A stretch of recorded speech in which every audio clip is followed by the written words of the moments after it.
What's up, guys? How you doing? I'm Shannon Syas. And I'm Steve Hurley. And we're here rocking live on the S&S Chicago podcast. And we got a special guest that's rocking with us today. None other than Nick Huminsky, a.k.a. White Knight. Let's make some noise. Thank you for having me. Yeah, no, we appreciate you, Nick, man. Thank you for being a part of this. We've been trying to put this together for some time, and you finally decided to grace us with your presence. Thank you very much for coming out and being a part, man. Well, thank you for having me. I greatly appreciate it. Word. That's awesome. Yeah, so Nick, we'll call you Nick, for the interview. For the people that don't know, White Knight, Nick, same person. Yep.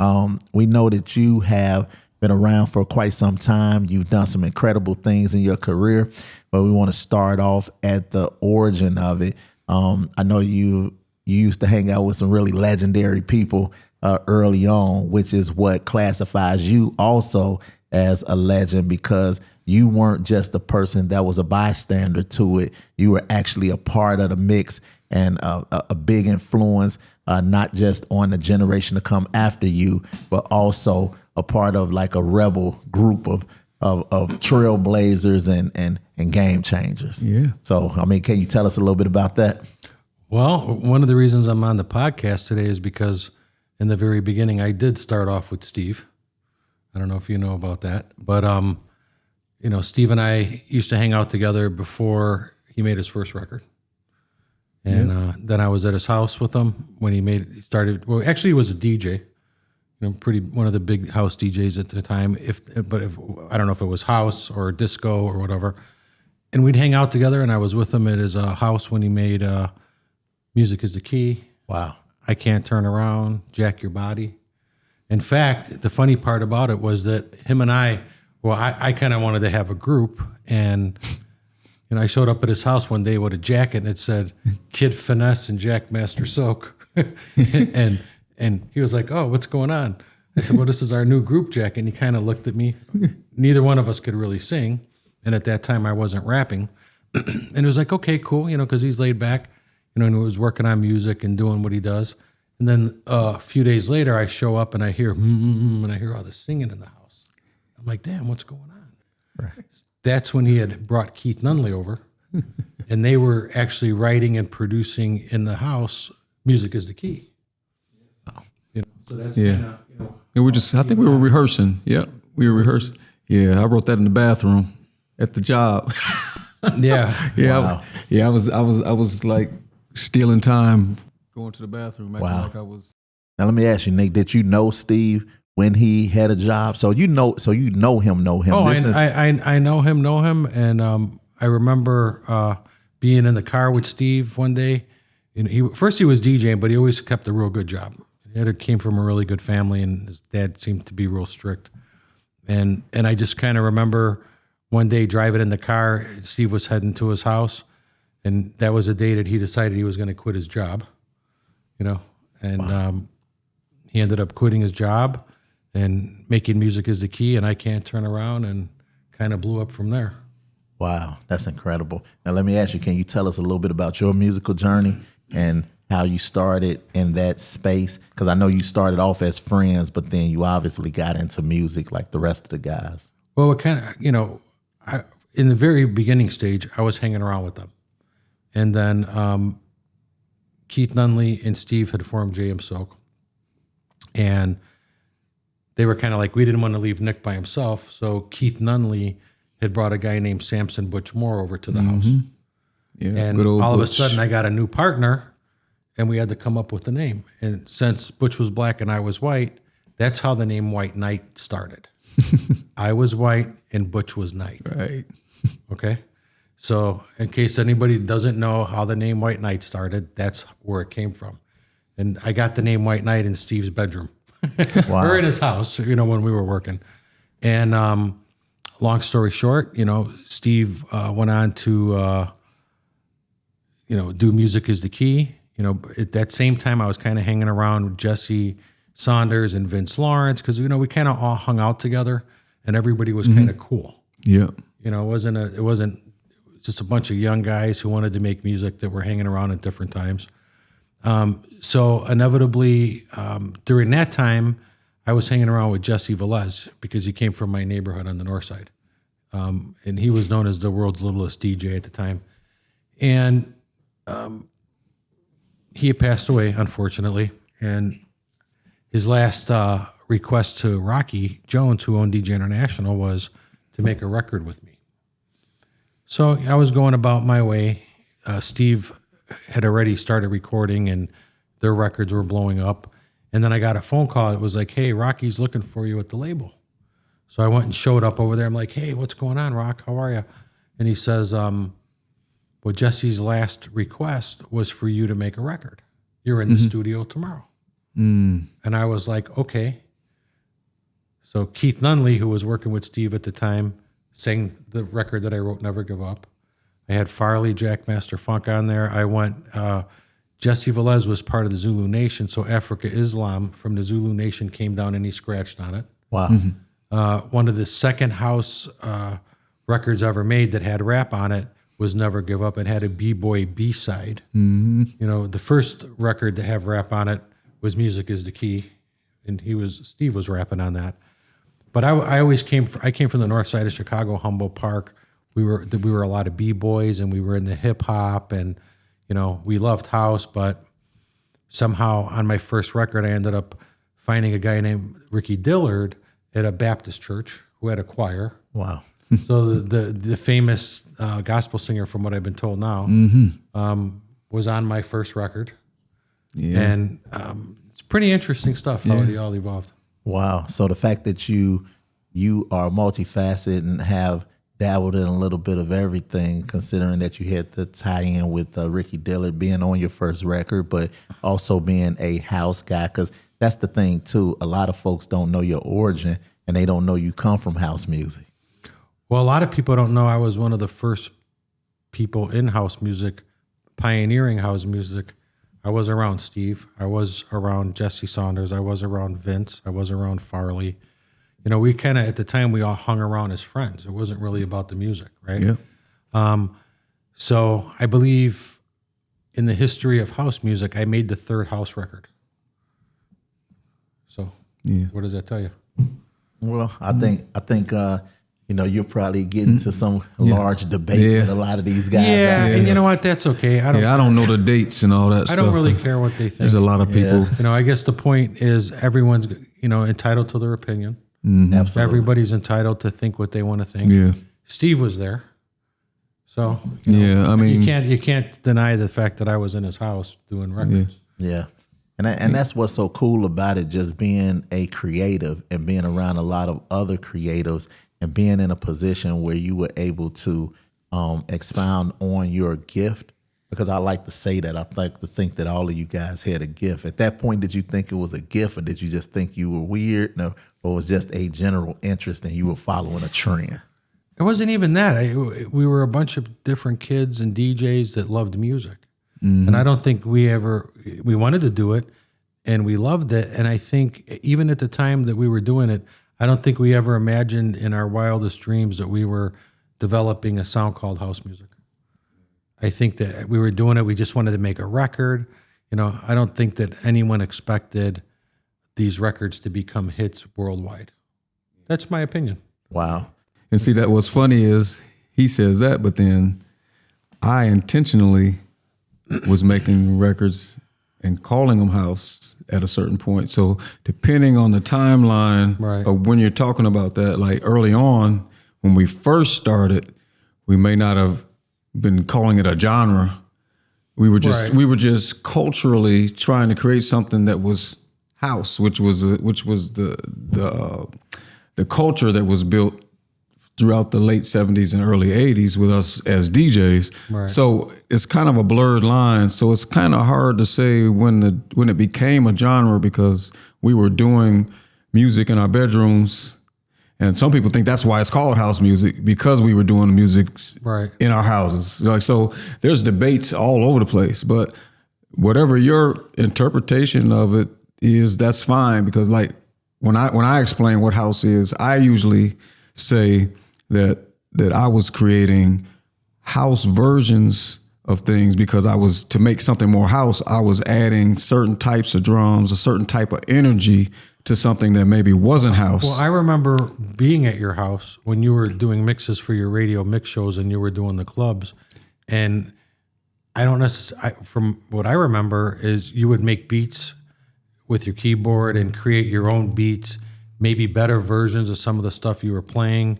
And they were kind of leading in, and you'd go out on your mix show and you would go at the clubs. And I remember going to the club with you and you'd make a beat at the house and go test it at the party. Yeah. And sometimes I would have it on the 4-track recorder. Yeah. Which has 4 tracks. I would have the drums, bass, the vocals, and a sample or whatever, and I would be mixing in and out, kind of like what's happening now with stems with Serato. Like I was doing that back then with whatever I had. I always believed in making the most of whatever you have, So I just was doing that. It gave me an outlet to test my stuff out. I remember you made some great songs, and I remember people that copied them and ran off with them. Mm-hmm. And I'm not going to say who they are. They know who they are. And you had some really great music before it all started, and then it just happened. It was like overnight. Remember? Yeah. I think I was so excited about just doing the music. Like doing something that I fell in love with. Like I fell in love with DJing, and then when I saw I could create something to DJ with, that was like a double win. So a lot of stuff probably went over my head because I was like caught up with tunnel vision in the moment of creating the music. So that's what happens to a lot of artists. Well, and people don't know this too. Everybody knows who follows White Knight. One of my hit records was White Knight Jacks the House. Mm-hmm. But people don't know that there's a version of White Knight Jacks the House that you did. And we did it. It's in the cassette cemetery, right? It's somewhere. It's in somewhere. I still believe he has it somewhere because he collects everything. Yeah. He just acts like he doesn't. I'm going to find it. He's going to find it. But I think one of the greatest mixes so I ended up recording and doing White Knight Jacks the House on my own. But prior to that, we did a version of it that sounds like a Jack Your Body.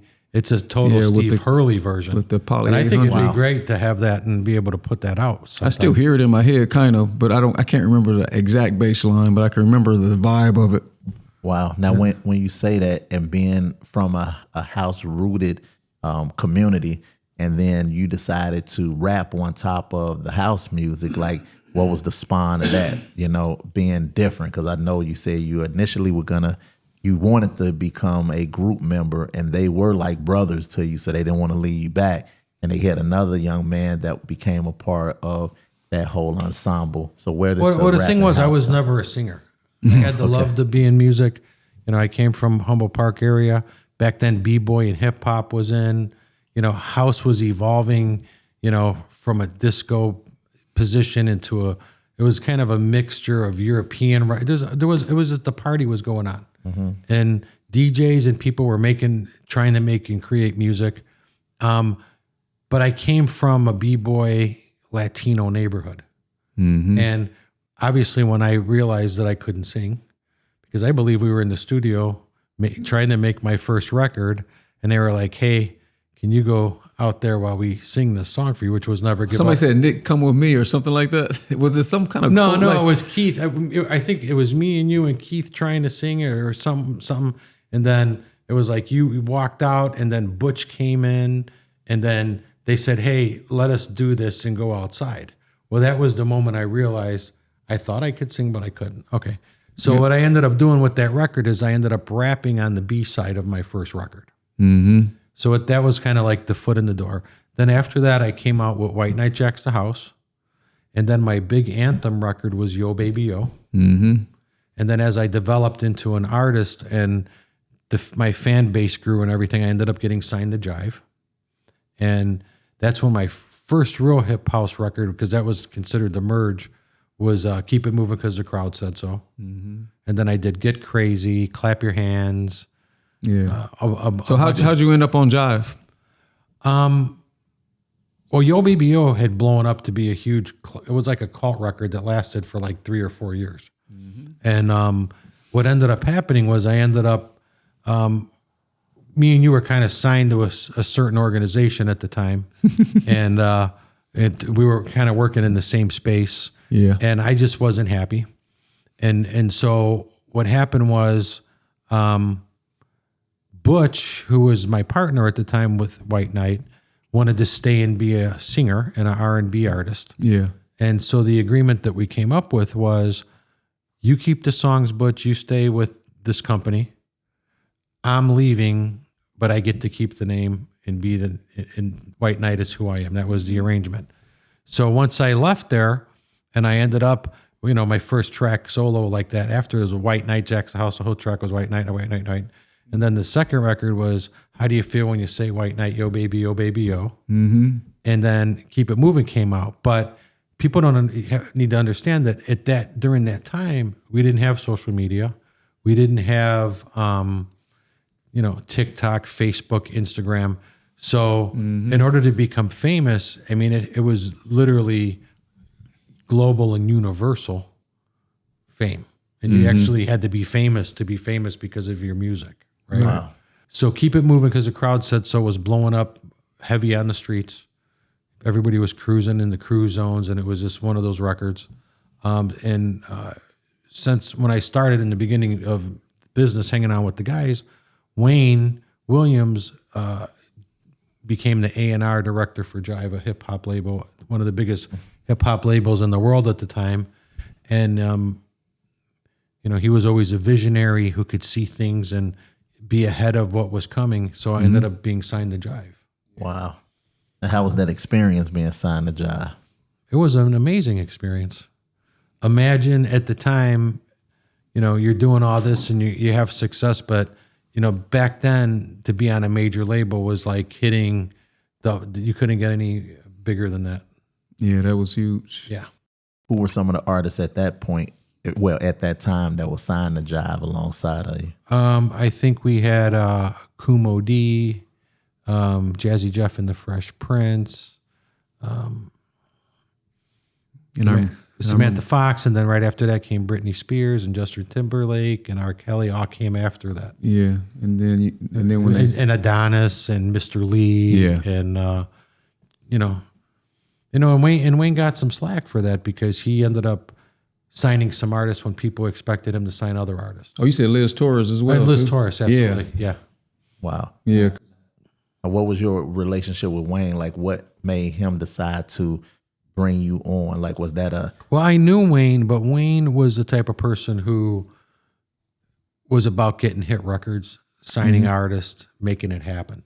Mm-hmm. And he didn't care who you were, where you were from, but he also knew that these records would cross over and become big.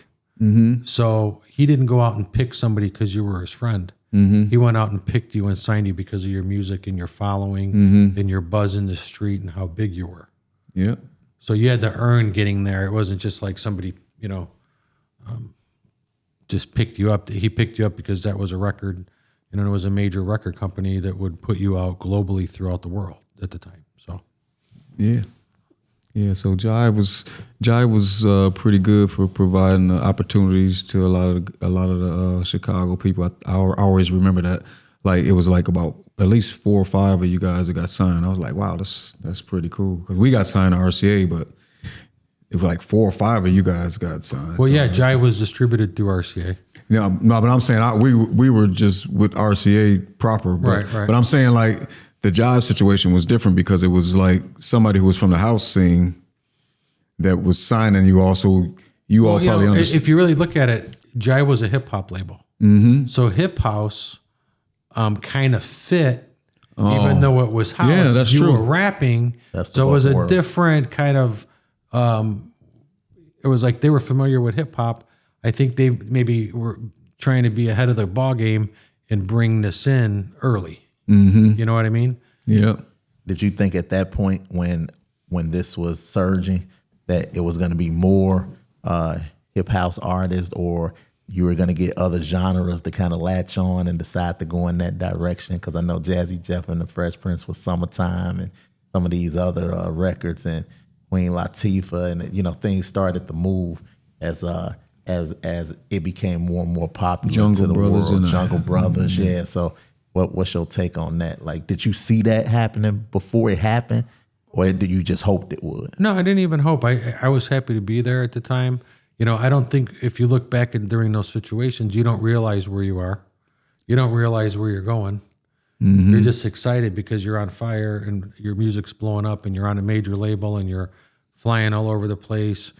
All of a sudden you go to a place and do a concert and it's packed and everybody's screaming. They love your songs. They start singing what you've created. Yeah. But during those times right when you strike fame, everything takes off like boom.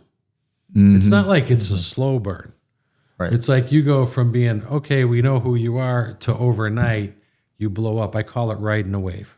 Right. And when you hit that wave, it comes fast and fierce, and you got to hold on. No time to sleep either. Yeah, there's no time to sleep at all. Yeah, you gotta embrace that moment. Now, what's your process normally as a creative? Like, how do you go about it? Do you hear the record first, the music? Do you write first and then put something that you write to the record? Like, what's your... No, in a weird way, it kind of comes to me. It's just weird. It's I can go into the studio for 2 or 3 different days and not absolutely do anything. And then all of a sudden I'll get up one morning and I'll be like, okay, this is it. And I can go make it in 2 hours. Yeah. Yo Baby Yo was made in an hour and a half. Wow. As Yo Baby Yo, what's one of the most favorite tracks that you have done? And give me the story why. I got a couple of stories. So the Yo Baby Yo track, I was going to a studio session and I didn't know what I was going to do. And I was in the car with my buddy Kevin and we were heading to the studio and we were at the stop sign. And a girl was walking across the street and we were in the car. And I said to Kevin, yo baby, yo. We were in a convertible. And she turned around and looked and blushed. And so we started driving to the studio. When I got there, I said, I want to do that Yo Baby Yo. So I went in there and I said, how do you feel when you say White Knight? Yo baby, yo baby, yo. And it's interesting because how you know a record is a hit, in my opinion, is when you go and you play it and it's not the mainstream or the people. It's when the kids sing it first before the adults and they're in the house saying it. Then you kind of know you got something. But that record blew up like the minute it touched down on the radio. Wow. It became like a cult classic chant record. Wow, that's great. Wow, that's incredible. Now, do you see the hip house genre resurging now? Well, you got some artists out here that are really trying to take it by storm and create a way. Fast Eddie's the one who created the term hip house. Okay? And, that's kind of the name that stuck with it. But if you check out a Pitbull, if you check out a Daddy Yankee, any of the current artists, you could really say that the genre of music that they've created is hip house. Because it's dance music, whether it's house or electronic with rap on it. Mm-hmm. And that's pretty much where the token hip house came from. Yeah. And do you think those are the guys that created that renewed popularity in the genre? I mean, I don't think the genre has ever been not popular. I think that when artists who've created that genre have not created new music and someone likes that style of music, they go out and continue to create it. Well, I mean, connecting with the young people, like those guys having, I guess, a good push and support system behind them. Do you think that helps not only the genre, but also help the young people reach back because they want to know the origin of those particular records or the people that did it first, which is a person like yourself? Well, I think music always kind of recycles. Yeah. And it's I don't think it's ever went away. I think that it's just been presented in different current forms.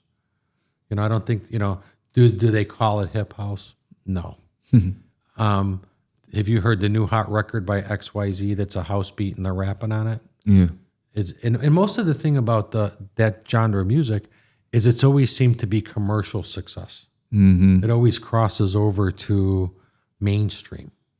Yeah. It's almost, so it's a lot more popular than underground, in my opinion. Yeah. Mm-hmm. I think what makes it hip house is if it's authentically house in some kind of way, and then it's a rap. But if it's just dance and electronic. I don't know if that's necessarily hip house. You know what I mean? Like, I guess it depends on how you define it. So what would you consider the song Dindada? That would be, that was like a chant. So I don't know if you listen to Daddy Yankee's record, he's rapping over, I believe has a Dindada feel. Oh, okay. You know, so a lot of current artists that grew up on certain stuff. I mean, there's been a lot of people that did spoken words over dance music. You could go back to the 60s and 70s probably and find a bunch of stuff. Gil Scott-Heron and people like just people that did that, and some records from New York even that had somebody rapping over a disco beat. You know what I'm saying? So, but when he started calling it hip house, it was kind of like saying, okay, this is our Chicago sound with rap on it. Right. So that's why I think that's why hip house had its own thing, because everybody was coming with a Chicago flavor. Right. You know what I mean? Even when we did It's Percussion, the beat was like the same kind of music that I was playing on Music is the Key, because I was using kind of the same type of instruments and everything, but then he was rapping on it. But I would have did more M. Doc records. Yeah, well, he didn't. He wanted to be a hip hop artist, and he didn't want to have boundaries. But back then, either you were your hip house or you were hip hop. It wasn't. They wouldn't let you be both. They didn't even want me to do when I did house music. They didn't want me to do R&B. Yeah, but back at that time, you couldn't do hip hop if you were from anywhere outside of New York, really. New York kind of held it down with hip hop. You know, they wouldn't accept. You know, remember back in those days, if you didn't come from really New York or in that area, they didn't really back the different coast. Well, we finally started supporting our own Chicago hip hop, and that's what made it take off, right? When you say like when Common and people started supporting Common. I don't know who was the first. I know this is a different off tangent, but that's kind of interesting though to think about, like what made hip hop break out in Chicago early on. Like, well, no, I think I don't quote me on this, but I think it was when Kanye produced the Jay-Z album. The Blue. Well, that was way after. When was Common? After? When was Common? When did Common come out? Common and No ID. I remember Common blowing up, and then No Idea, because then they started doing tracks for Jay-Z after Common was already starting to be established as he was Common Sense at first, right? Yeah, I mean, and I think that's a very good segue in the space of hip hop and house having a place together, and you being one of the pioneers of fusing the gap between the two and touring around the world in support of it. Right. Because who were some of the people that you actually toured with on these tours that you were a part of? Some of the biggest artists at the time. I'd rather not just throw their name out there for the pub.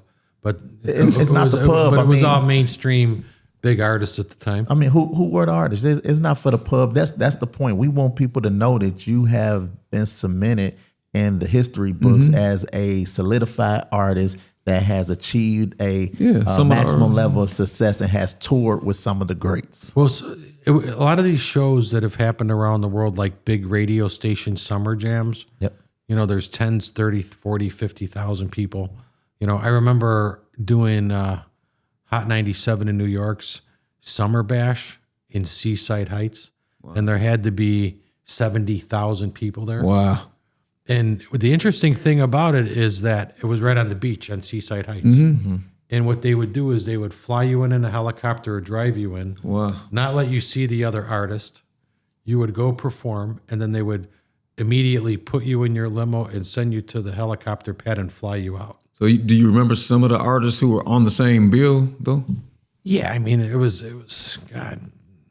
Just name 3 or 4, 3 or 4 artists. I don't want to. So here's the thing: I've done so many shows with so many different artists, that I don't want to say the wrong artist at the wrong time. Okay, no, that makes sense. You know what I mean? Because then it'd be like, wait a minute, we got fact checkers out there, and I don't want to get.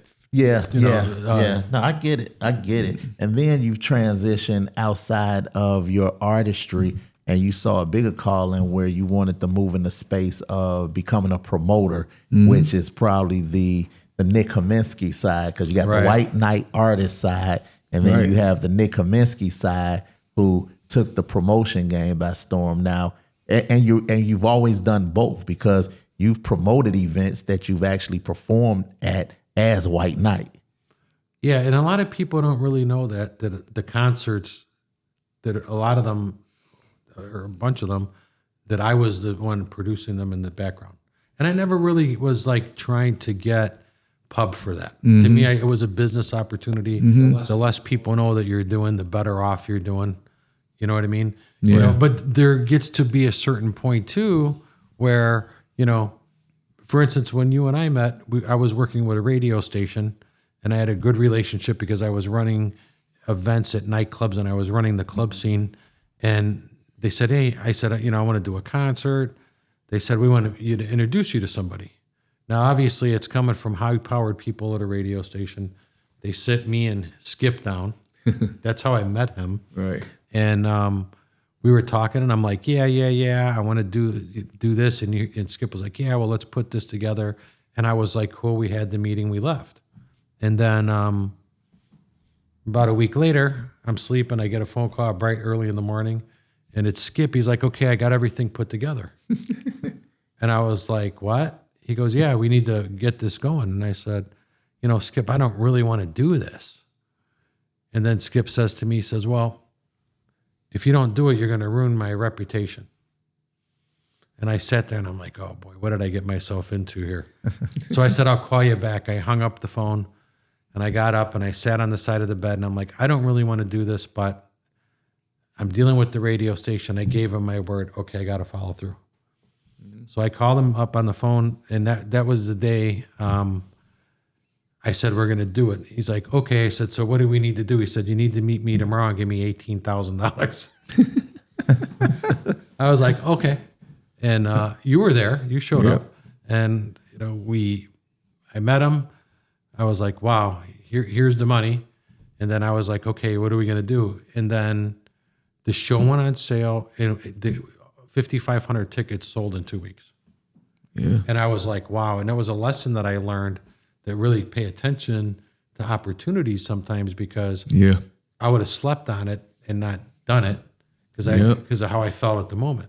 What made you do it, Nick? Like, I mean, I get it that we met by mutual colleagues, and, you know, them bringing me into the fold because they knew that, you know, I had resources and experience in that space, and they knew that you also were a professional that they've been working with for quite some time.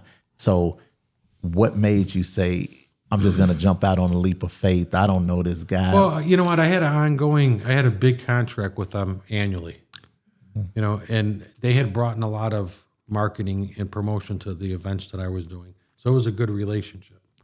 And one thing I knew about them at the radio station is they were very good at putting things together, and they wouldn't have sat you and I down together if they didn't think it would have been a success. Yeah. So that after I got off the phone with you, I sat there and I said, okay, I gave them my word. They wouldn't have put me in this situation. Let's jump off the cliff together. Right. And, you know, we did. And we probably had one of the greatest events that ever happened in Chicago, in my opinion. I agree. Yeah, it was. I mean, you guys have the video footage of it, which I still need a copy of that. Yeah. And that was, what year was that? 2007? That was a long time ago. Yeah. That was right around the time and era of the crack house law being implemented, and it was that everything was dry. There were no events. And if I will, I'm even willing to go on record to say that we were the test dummies for Chicago, because one or two things was going to happen. The event was going to go off great, or it was going to bury it to the point where no one was going to be able to do an event at all. Well, and you know what? It's interesting because at that time, the clubs that I had downtown in Chicago, they were very successful. But as far as the house music scene, it kind of was stale at the time. Mm-hmm. Everybody was into something else, and things were different. They were into Latin music, hip hop, you know, and there was, I believe that there was such a void that when we did that, I mean, it was amazing to sell that many tickets in 2 weeks. And it was a phenomenal event.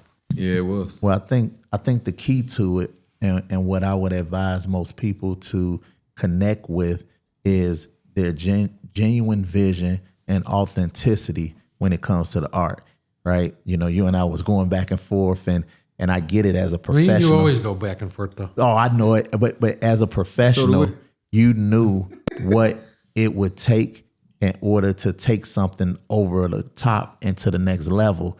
But then I am a feeling emotion guy that knows you're not. We can do this, and it would have been successful with your vision, but it's going to be impactful with the way that I'm thinking of. Well, what I think we did is I think we had a situation where that genre of music was flat. If you remember back then, nobody was doing it.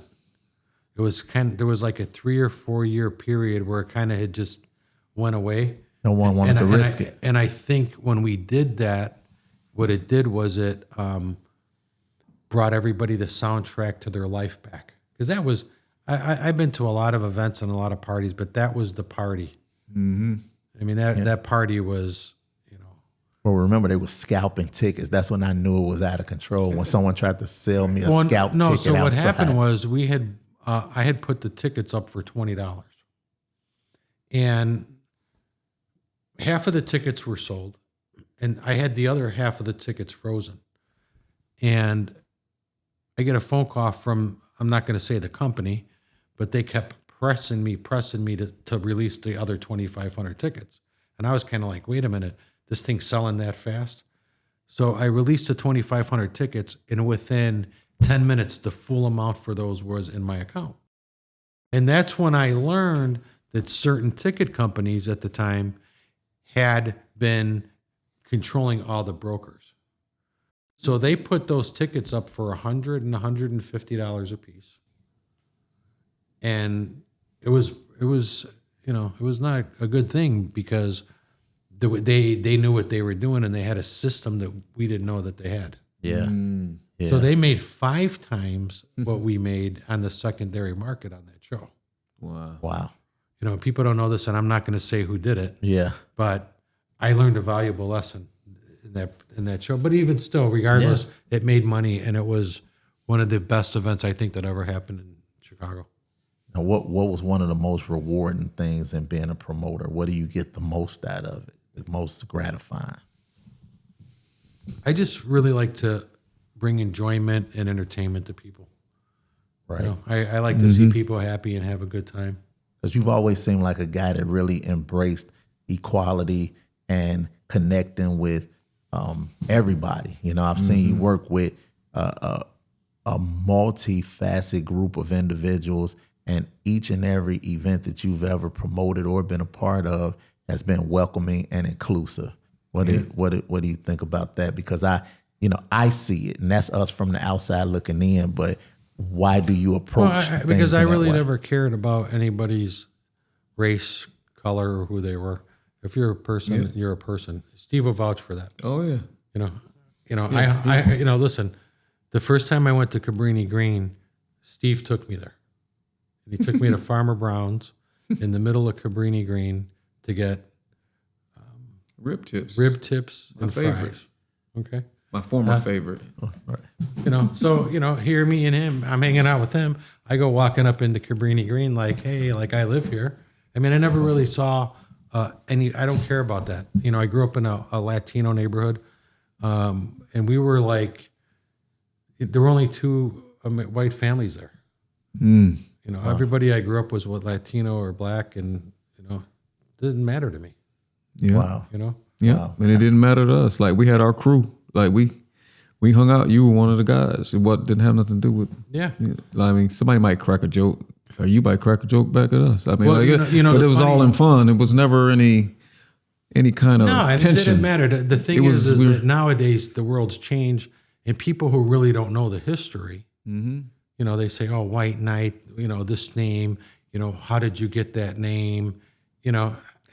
For me to have to tell this story, right? I just got to a point where I don't have to answer or tell anybody a story, right?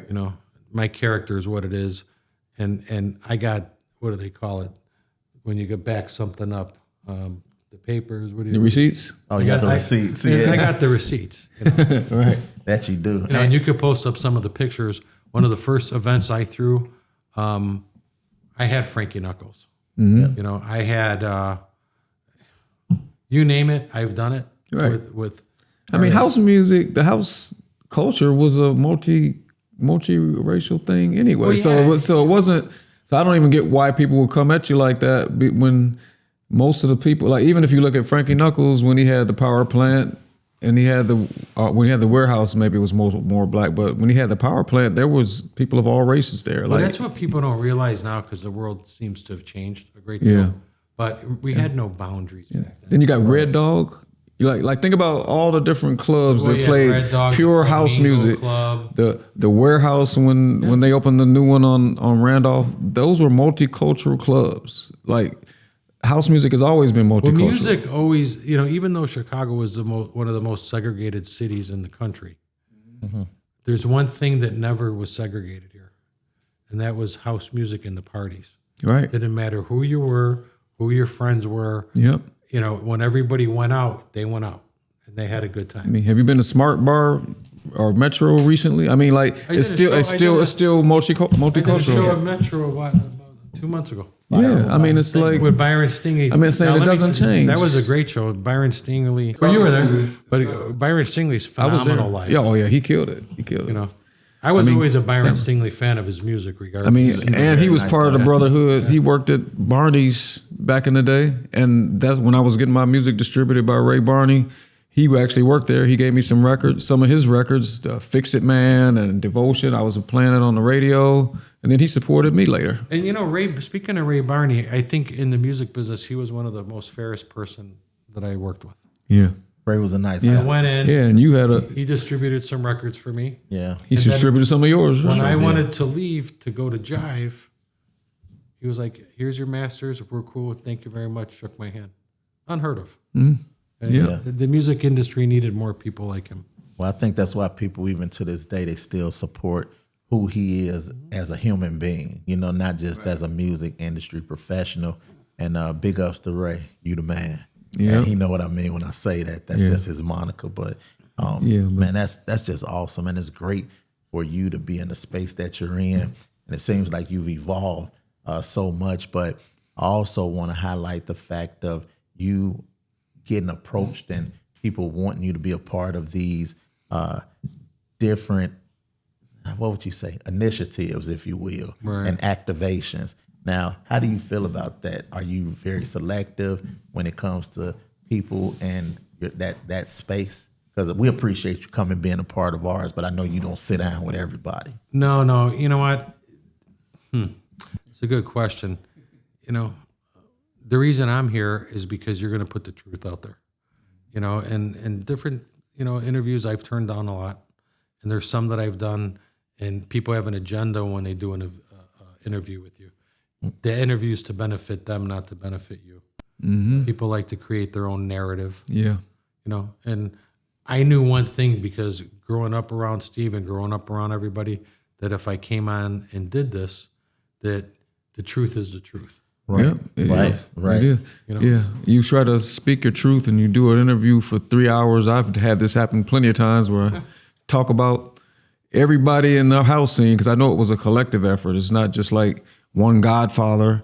That shouldn't even be an argument about who's the godfather or who's the person that started house music. We all started house music. So for me to break all that down and then they don't use it. I would think that the people who create house music, and I'm not going to say who they are because I don't want to sound like I know everything, but I know the 5 people that I was around and I know the 5 records that came out, and those were the first records. In whatever order they came in, doesn't matter. Yeah. Whatever, I think that I'm just talking about when people try to say I'm the originator or I'm the godfather or the king or whatever. I'm not pointing fingers at anybody, but I mean you can market yourself however you want. But what I'm saying is just from the standpoint of giving a real definition of how house music got here, it was a collective effort. It wasn't any one person that did it. So I argue that for the rest of my life. I agree with you 150%. Because that's how we had a brotherhood because we were all in support of each other. You know what I mean? Well, imagine I hung around with you while you were making records, and then I ended up making a record. And that's kind of the brotherhood we had then. Everybody jumped in. Right. At that studio session on my record, I had you were there. I had Farley. I had Ricky Dillard. I had a gospel choir. I had Africa Islam from the Zulu Nation. I had, Will Diaz from Bomb, B-Boys from my neighborhood, Daryl Pandy, I think. I mean, you name it. It's funny, when that record was being made, you would never know later on. I think that may be one of the few house records made that has a lot of legends on it before they were legendary. Oh yeah, and you mentioned Peter Black was on there too, and he actually played on Music Is the Key because he went to my high school, and he actually was a really good keyboard player. He ended up playing the Fairlight parts, like the little strings and things. Don't you give up. That was Peter Black. He played all that. Oh, wow. Yeah, he's a musician. Like, he grew up being in band. He's like a real musician. He was a phenomenal musician. Yeah, and a nice guy. But we all leaned on each other for the things that we couldn't do well. We would help each other with. Somebody needed something editing. I'm your guy. Farley needed like a little sequence part on one of his records, Jack the Bass. I think that was the name of it. And I programmed the thing on my Poly 800 and said, here you go. But it was very he helped communal. me with Music Is the Key. I mean, our studio sessions, everybody'd be there, and everybody was just kind of working on it together. Chippy, like this. Yeah. He had the record needed to be more DJ friendly, so I did the edits for him so that it would go la la la la la la like this at the beginning, and boom, boom, because I knew the DJs that did the turntablism, they would scratch it and then they would go la la la la la la like this, la la la la la la. You know what I'm saying? Like doing the beat juggling. So I was trying to make his record radio friendly. I wasn't asking him for anything for it. I just helped him, and then that's what we did. After the genre started, where everybody was in there trying to make a hit and having fun. Yeah.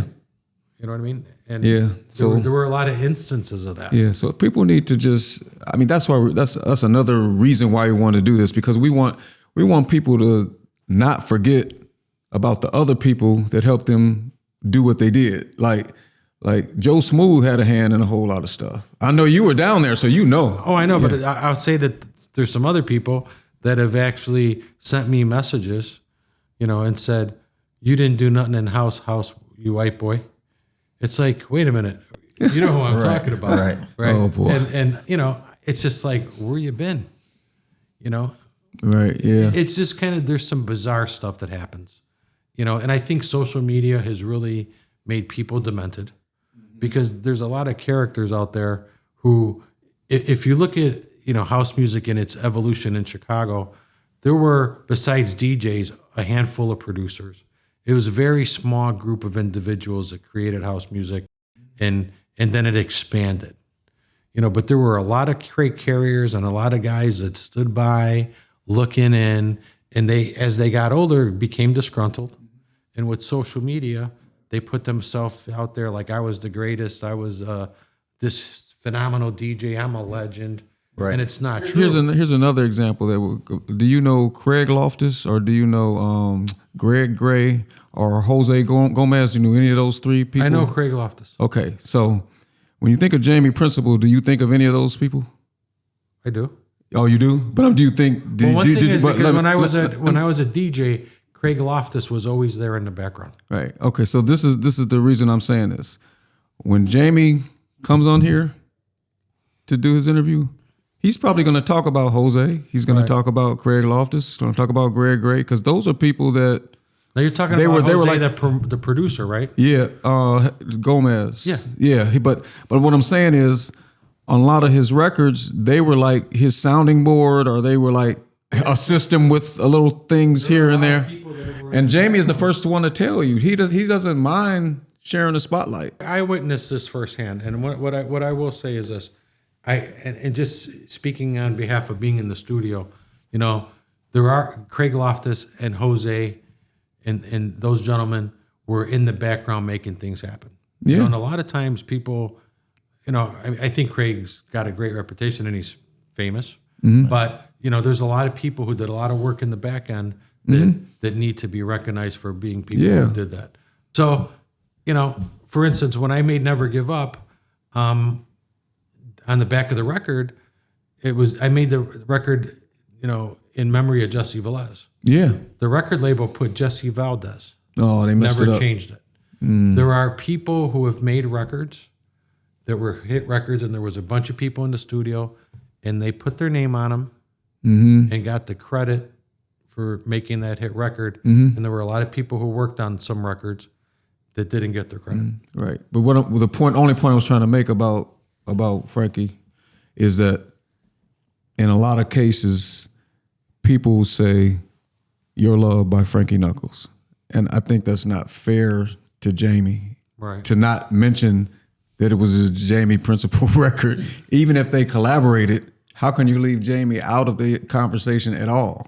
Right. You know what I'm saying? So that, and it's no slight against Frankie. Great. He's one of the people who supported me and was playing my music when I went to the power plant. And what gave me the confidence to keep doing records, to bring down there to him, and to Ron Hardy, the same thing. They were playing my re-edits. Imagine, you could put the flyer up. The first party I threw had Frankie Knuckles, Ron Hardy, White Knight. You could put the flyer up. Oh yeah. I remember, same as you. Going to the power plant and Frankie Knuckles playing White Knight Jacks the House, the whole reel. Yeah. And you got pictures of me of those events. Yeah, he played my demos of Music Is a Key. He played he played 2 or 3 different versions. I Can't Turn Around. The very first one where I'm talking about your shirt is pink and your armpits stink. I mean, he even played that. I mean, like. And where's that? So it was a collective. Where's that version of that at? I got it. It never came out. Yeah, it never came out. Put it out with White Knight Jacks the House on a EP or something. EP. Oh, that would be crazy. That would be the crazy. early days. That would be crazy. You but unreleased. Yeah, but that's just something that bothers me when people don't want to share the spotlight. And a lot of times it's not Frankie who's out here saying that. It's the other people who just say, "Oh, well, that's Frankie's record." But you got to watch who you're slighting. You're slighting the person who's singing the record and wrote it. Well, I also think a lot of it had to do with these record companies because. Yeah, they're just trying to make money. Well, the record companies were pretty ruthless. Yeah, they're trying. And I think you can go and make a record. I witnessed it happen to some artists. I'm not going to say who they were, but they went and made a record. And when they got the label back, they lost their mind because the name of the artist that they put on the record was somebody that the label had in favor with, that they were cool with. And then some of the artists that should have had their name on the record didn't appear. Yeah. Wow. I think during that time there was a lot of ignorance, infancy state. Mm-hmm. I think things were moving so fast at the time that the labels didn't even know what they were doing. Yeah, there was a lot of stuff going on. Right. And I'm not defending anybody because there's one particular label in house music and yeah. I know. You don't have to say it. That's all I got to say. Yeah. Now was that a thing? Which one do you like the most, or which one did you gravitate towards the most? Because I know they were both different. Labels? No, the promotional side of things when you became a promoter, and the artist side of things as White Knight. So Nick Huminsky, White Knight. So White Knight, I had a love for music, and I did White Knight, not with the intention to be famous, but just to love music, and it blew up. And obviously, as you mature in that, the next step would be to, hey, if you're an artist and you're getting paid X amount of money to do a show, and then you go and you sell out the show, but then the promoter made 5 times what you made, I think that's a business that you'd want to get involved in. Right. So I kind of evolved into that business. But it matured. It went into, after you're famous, a lot of times, a lot of doors open. People are more willing to deal with you. Right. If I had went to do some of the things that I tried to do, they would have never happened. But because of success and people seeing success, they gave me some opportunities and doors opened. And, I'm grateful for the people that did that because, that turned out to be a pretty good thing. Are there any other things you're looking to achieve now? I'm just kind of right now watching to see what the next wave is and then kind of try to go with that. Wow, that's incredible. And it's awesome to even have you on the show just because I think a lot of times you get overlooked or underrated only simply because sometimes folks just simply don't know. And I think it's not because we live in a very digital AI and social media friendly world where there's so much stuff out here, and it's so much to be consumed that is coming at people at such a rapid rate. And that's what Steve and I didn't want to do, is to not bring you here so that we can acknowledge you for your contribution. And it's great just to see you and Steve sitting side by side, because you're not just colleagues and music business professionals. Well, I think it's going to be a shock to people who don't know. Yeah. When they really find out, wow. Well, that was your man. You went and had rib tips with him, so you don't just go do that just with had a a burrito random guy. with him an hour ago. Yep. Exactly, Right. exactly. And that's but that's the definition of breaking bread. And think about it, when they saw you at an event, or they saw Steve at an event, it's crazy, right? Because you may be the promoter and the artist, and Steve may have been on the event, Well, but they have no idea. They never knew I was the promoter or the one with the brands. Because I didn't go out there and say, I own this brand, I'm doing this, I'm doing that. You know, that was Nick. Right. You know, and White Knight was White Knight. And there was a certain point where I stopped being White Knight and I focused on that business. And then I went back to doing White Knight. Right. You know, because I realized, okay, I'm doing a show and tickets are selling okay, but maybe if I put White Knight on the show, I'll sell more tickets. And then I started getting to a point where the only shows I would do were the shows I would put on. Right.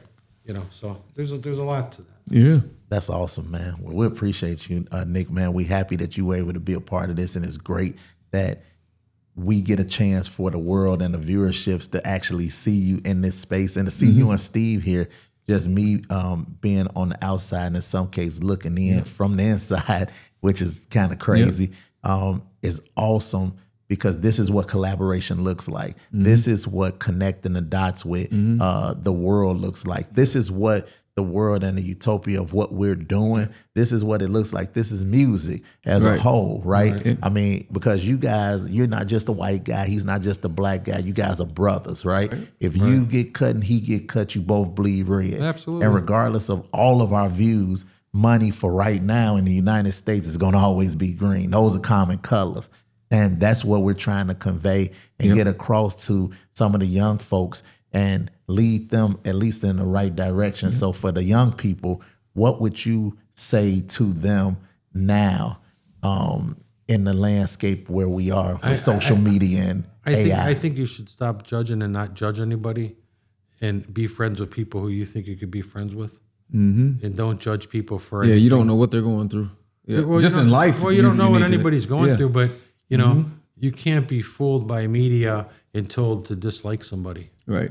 Go with your heart. Yeah. Right. You know what I mean? Do what you feel is right, and don't listen to what anybody tells you. Because if you listen to what people tell you to do, and you listen to them, you're never going to get anywhere. Yeah. You're not going to get anything done. I'm equally happy that you came on the show. I know he said it, but I feel like just having this conversation, people don't even know that we did this 2 times because of some stuff that happened with the very first one, which was phenomenal. Right. Like, and we can't use it or whatever. But it doesn't matter, because now every time we talk, we're going to connect the dots even more. We're going to talk to somebody else, and we're gonna both say, "Wait a minute, you're right. I didn't know that." Well, this started at 2:30 in the afternoon, and now it's midnight. Yeah. So, but it is what it is, and it's just like we're reminiscing like the good old days. But I was going to say, it's a brotherhood and it's a union, and the mere fact that you can still be in that space, and it's bigger than music, it's bigger than arts and entertainment, it's actually men hanging out and enjoying each other and being communion and being able to hang, and that's special, man. So we appreciate you, Nick, man. Thank you for coming down and being a part of our vision, and hopefully more people will be able to connect. And I know Steve probably want to sign off on that one. On which part? Just that part. Oh, yeah. I mean, we definitely want to have you come back one day, because I'm sure we forgot a few things. But that's what it's all about. Is we just want the truth out there, like, and we want to inspire people with our stories and things that we go through. Even today, redoing this, when we were like so mad about it that we were all ready to go home, and we're like, no, let's redo it. Yeah. And you agreed. Yeah, let's redo it. You know what? And not everybody's going to agree with our conversation. Yeah, I mean, and that's okay. Like I said, we're connecting the dots here. We're not claiming for everything to be totally on point, but this is our recollection of what happened. Eventually, somebody will come on here, and maybe something that I said earlier will be slightly different.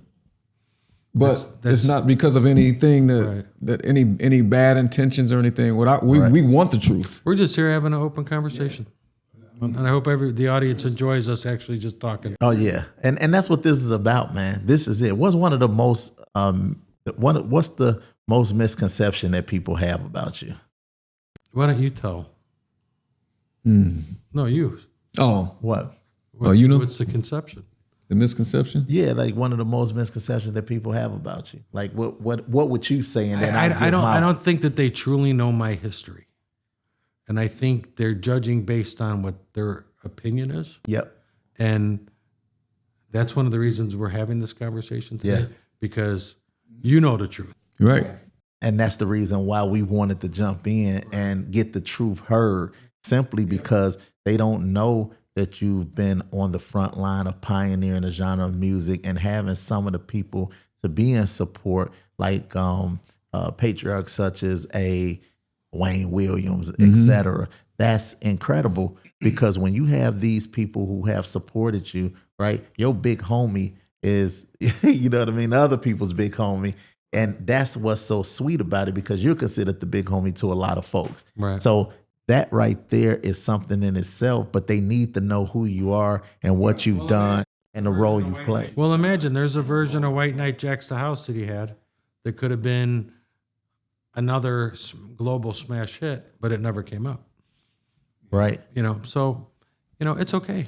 Everybody's entitled to their opinion, but there's one thing that opinions can't change, and that's the truth. And that's history, right? That's history because you were a part of it and you were there. And this kind of almost solidifies it, because when people see this, I can guarantee you, your fans, his fans, our fans, all gonna sit there and say, wow, who do? I didn't know. They like brothers for real. Like he was really at Steve's house early on. That's only something that people can fathom because of how Steve was and how you guys were. Think about it. You guys were a closed shop, right? The community of artists that were around. Well, the thing is that people don't realize is that once it all started in that same time space with the same people. The only thing that separated is that when we got pop success and crossed over to a more different genre following of people, everybody went in their own direction. We're trying to keep it going. Right. Everybody loses touch with each other. It's almost like when you go to college, what happens? Right. You got all your high school buddies. When you go to college for 4 years, you probably don't even see them that often. It's like we were off to another chapter. Wow. That's awesome. We came full circle tonight. This is awesome, man. And now I'm even more excited about it, and I think it's going to be great. I can't wait for the clips to come out, because you said some incredible things that are going to be gems for people and the stuff that folks need to hear, just about the connection and about collaboration. This is the best version and cause of it. When you have guys with the span of careers and relationships that you guys have over those years, and to be able to sit down at the table and literally break bread, which is what we had done tonight. I just think that that's special, man, because this is what we don't see. We see all of the bickering and back and forth and stabbing, backstabbing and arguing, but we don't see professionals coming to the table, and instead of having problems, but creating solutions on growing and leading the youth in the right direction so that they can pursue some of the dreams that they have. You guys have lived it and have maximized on the success of your true calling and art. But there's so many people out here that look up to you guys and want that same connection with whatever their gift is. And when they look at you both, they're able to look right there and say, I can do it. If White Knight can do it, I can do it. If Steve So Hurley could do it, I can do it. If Skip can do it, I can do it. And it's a testament to fortitude and just good energy. Well, and it's important to have good friends and be true to your friendships and relationships, and follow your dreams, because you know what, the world's about to find out. Yeah. Yep. And a lot of people don't know this because we have not made it public, and and there's other people who are there with us who know what it is, and they'll be in the comments vouching on behalf. Nobody's going out of their way to talk about the collaborative efforts because everybody's kind of scrambling to I think their. everybody's trying to hold on and be the man. But they're trying to show their relevance because, to be honest, in some people's cases, it's out of desperation because people have left them out. Right. So I try to understand that part of it, But if you can speak the truth when you speak and don't mind giving other people their flowers, right? When you're talking about, you can talk about yourself and you can talk about the other person who actually programmed the drums for you. Why can't you mention the person that helped you come up with the 909 pattern, or the person that programmed your acid bass line? Why can't you just mention them? Just say, oh, he was in the room. He helped me figure out where I was gonna. Like, what's wrong with giving people credit? So I don't know. I'm an advocate of that. I think that there is a culture, and I think it's a culture that took place during those times where a lot of people just were worried about themselves and no one else. Mm-hmm. Wow. I was fortunate enough though to work with some of the best engineers. I think when the money comes in anything, it kind of changes a lot of people. Yeah, money and fame and everything changes somebody really fast. Yeah. But and I always promised that I would never be like that. I always promised that no matter how good things go, I'm going to stay the way I am. Well, you never were that way, but one thing you do though is you have to just kind of step back. People think we're reclusive because we don't really, socialize, and we kind might of not have because you don't have the time. Well, it's not only that, but it's also, sometimes you just don't want to deal with some of the stresses that come with people. Yeah. Yeah. Yeah, I agree. Well, we appreciate you, Nick. Mm-hmm. This is awesome. Yeah. Thank you, man, for being a part of the S&S Chicago podcast. Yeah, thank you. Anything else you want to say to the people out there, Nick, directly into the camera? Anything you want to say? Thank you and good night. That's awesome. And God bless. This took 12 hours, but it was What? worth it. 12 hours is too long, but now we still at it. Hey, Fats, can you take a picture of the setup so that if we ever want to figure out where does that tree go, where does all this stuff go? What do you think? Like a about wide the second shot. one? And with us still sitting here, I think the second one don't get up yet. a really good conversation. Nobody move.